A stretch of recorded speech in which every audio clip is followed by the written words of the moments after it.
Assalamualaikum warahmatullahi wabarakatuh. Hai, apa kabar? Semoga selalu sehat dan semangat belajar ya. Nah, di video ini kita akan belajar materi IPA untuk materi reproduksi generatif tumbuhan Angiospermae. Bagian yang pertama, yaitu belajar bagian-bagian dan jenis bunga. Yuk, kita pelajari dengan baik di video ini ya. Oke, sebelumnya apa sih yang dimaksud dengan reproduksi? Reproduksi merupakan proses biologis pada makhluk hidup untuk menghasilkan individu baru. Nah, mengapa makhluk hidup melakukan reproduksi? Tujuan dari reproduksi adalah untuk menjaga kelestarian keturunan agar spesies tersebut tidak punah. Setiap makhluk hidup akan melakukan reproduksi. Begitu pula tumbuhan. Reproduksi pada tumbuhan ada dua jenis. Yang pertama, reproduksi generatif, dan yang kedua adalah reproduksi vegetatif. Nah, di video ini kita khusus belajar reproduksi generatif pada tumbuhan.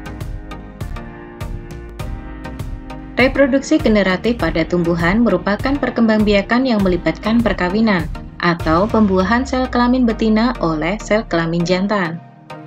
Nah, reproduksi generatif pada tumbuhan melibatkan proses terbentuknya biji. Biji terbentuk karena adanya peleburan sel kelamin jantan atau serbuk sari dan sel kelamin betina atau bakal biji pada putik. Nah, proses tersebut terjadi di dalam bunga. Bunga merupakan alat pembiakan dari berbagai jenis tumbuhan berbiji atau yang disebut dengan spermatopita. Tumbuhan berbiji atau spermatopita ada dua kelompok. Yang pertama, tumbuhan berbiji terbuka atau gimnospermae. Dan yang kedua adalah tumbuhan berbiji tertutup atau yang disebut angiospermae. Tumbuhan berbiji tertutup akan menghasilkan biji yang diselimuti oleh daging buah. Nah, pada video ini kita akan belajar reproduksi generatif pada tumbuhan angiospermae atau tumbuhan berbiji tertutup. Bunga pada tumbuhan Angiospermae biasanya terdiri atas 4 bagian. Yang pertama, tangkai bunga atau yang disebut juga dengan pedicellus, merupakan bagian bunga yang masih bersifat batang. Yang kedua, dasar bunga atau yang disebut juga dengan reseptakulum, merupakan ujung dari tangkai bunga. Kemudian yang ketiga adalah hiasan bunga atau yang disebut juga dengan periantheum, terdiri atas kelopak dan mahkota. Dan yang keempat, alat kelamin bunga. Ada dua macam, yaitu benang sari yang menghasilkan serbuk sari atau sel kelamin jantan dan putik yang menghasilkan sel kelamin betina. Berikut ini adalah bagian-bagian bunga pada tumbuhan Angiospermae. Ada tangkai bunga, dasar bunga, mahkota bunga, kelopak bunga. Mahkota bunga dan kelopak bunga merupakan perhiasan bunga. Kemudian kepala putik, tangkai putik, bakal buah, dan bakal biji. Keempat bagian tersebut merupakan alat kelamin betina. Dan kepala sari, serta serbuk atau tepung sari, tangkai sari. Ketiga bagian tersebut merupakan alat kelamin jantan pada bunga. Oke, selanjutnya kita akan mempelajari fungsi dari tiap bagian bunga.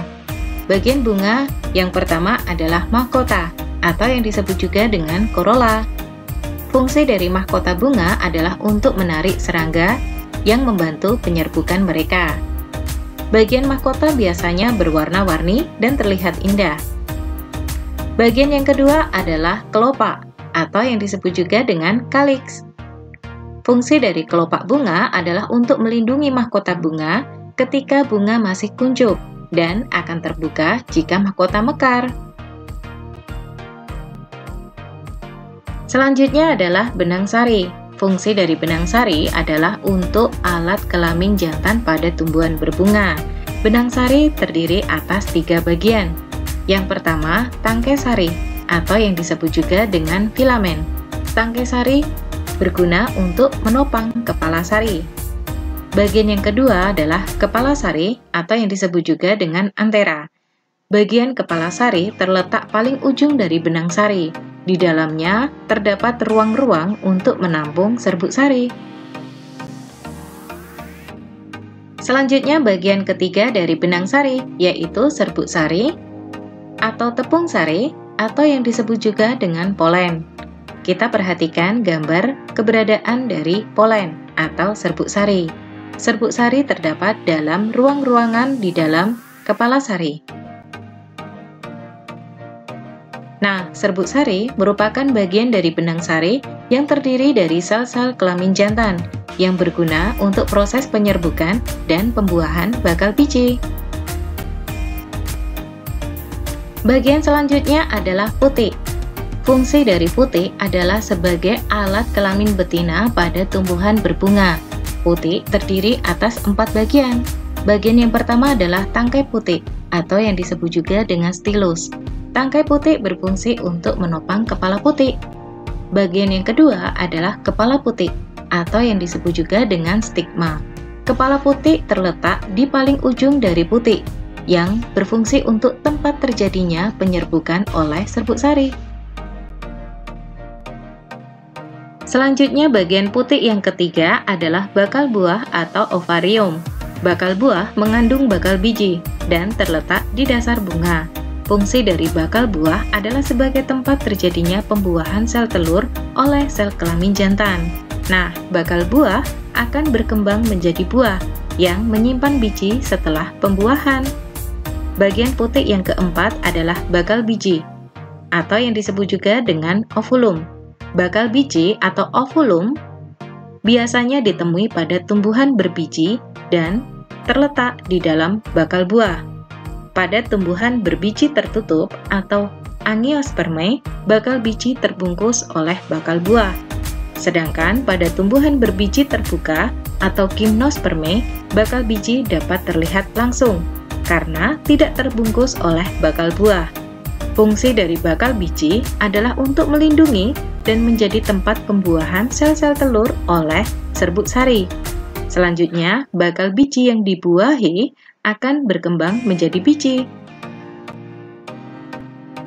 Setelah mempelajari bagian-bagian bunga, kita akan belajar jenis-jenis bunga.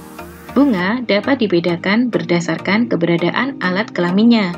Juga dapat dibedakan berdasarkan kelengkapan bagian-bagiannya.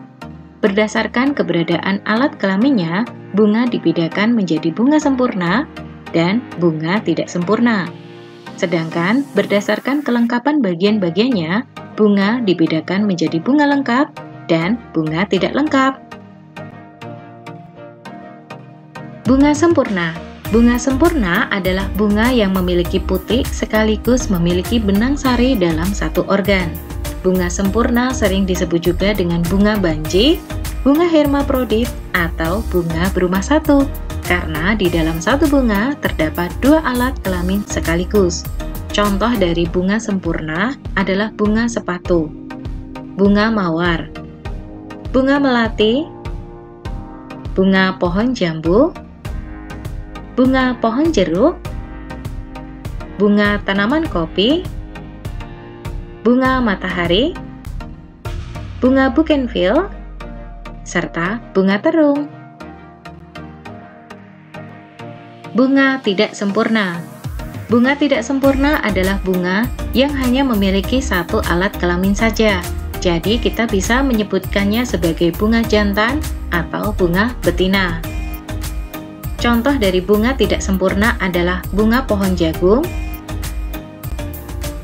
bunga kelapa sawit, bunga kelapa, dan bunga salak.